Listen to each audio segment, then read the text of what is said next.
Cześć! Dziś na warsztacie mam płytę główną Gigabyte B365M D3H wraz z procesorem i5 dziewiątej generacji. Grafikę akcelerować będzie mój stary RTX 2060. Dane będą zapisywane na dysku SSD Toshiba na złączu M2, a pamięć to zbieranina dość przypadkowych modułów DDR4. Sprawdzimy dziś, co się stanie wraz ze zmniejszaniem ilości dostępnych rdzeni procesora.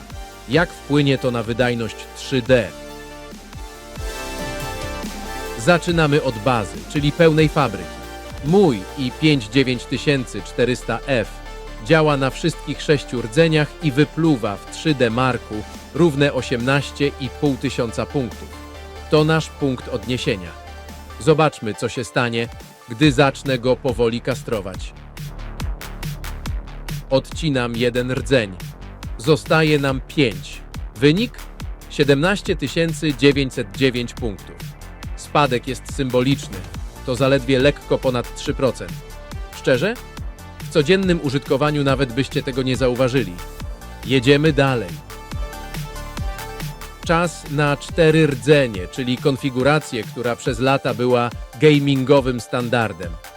Wynik spada do 16 488 punktów. Straciliśmy kolejne 8% wydajności względem 5 rdzeni. Zostawiam tylko 3 rdzenie. Konfiguracja totalnie egzotyczna. I tutaj benchmark zaczyna już wyraźnie cierpieć. Wyciągamy 14 514 punktów. To spadek o kolejne 12%. Brak fizycznych rdzeni staje się dla 3D Marka zauważalnym problemem. Schodzimy do 2 rdzeni. To już klasyczny biurowy powrót do przeszłości. Robi się niebezpiecznie, a wynik leci na łeb na szyję do 11 777 punktów. To niemal 19% straty w porównaniu do 3 rdzeni. Procesor zaczyna łapać zadyszkę przy fizyce i obliczeniach geometrycznych. I na koniec totalna katastrofa. Zostawiłem procesor tylko z jednym samotnym rdzeniem. Architektura z 2019 roku cofa się w rozwoju, a licznik zatrzymuje się na, uwaga, 7026 punktach. Wydajność spadła o dramatyczne 40% w stosunku do 2 rdzeni.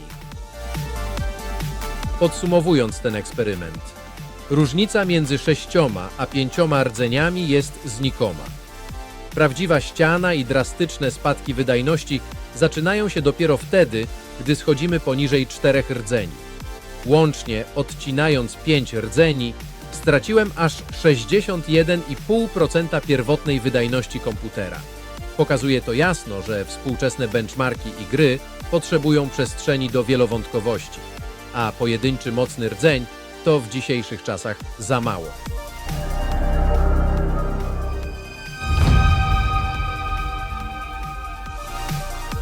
Dobra, teraz czas na Unigine Valley w rozdzielczości 1080.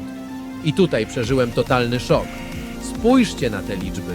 6, 5, 4, a nawet 3 i 2 rdzenie dają niemal identyczny wynik. Licznik FPS cały czas kręci się w okolicach 93 klatek. Dlaczego tak się dzieje? To genialny przykład tak zwanego bottlenecku karty graficznej. Ten benchmark niemal w 100% siedzi na GPU. Procesor ma tu tak mało roboty, że nawet po odcięciu mu aż 4 rdzeni moja karta i tak była wyciskana do absolutnego maksimum. Dopiero zejście do jednego samotnego rdzenia zrzuciło bombę. Wynik spadł do 75 klatek na sekundę. Jeden rdzeń po prostu przestał nadążać z karmieniem karty graficznej danymi, przez co zaliczyliśmy nagły spadek wydajności o jakieś 18%. Morał z tej części eksperymentu? Jeśli gra lub program opiera się głównie na grafice, to dopóki masz chociaż 2 sprawne rdzenie, procesor nie będzie blokował Twojego GPU. Podsumowując cały ten eksperyment, co nam to wszystko mówi o i5 9400F i ogólnie o rdzeniach w procesorze? Z jednej strony mamy testy syntetyczne, takie jak 3D Mark 11, które idealnie pokazują potęgę wielowątkowości. Tam każdy odcięty rdzeń bolał, a wydajność leciała na łeb na szyję. Z drugiej strony dostaliśmy Unigine Valley, czyli scenariusz z życia wzięty.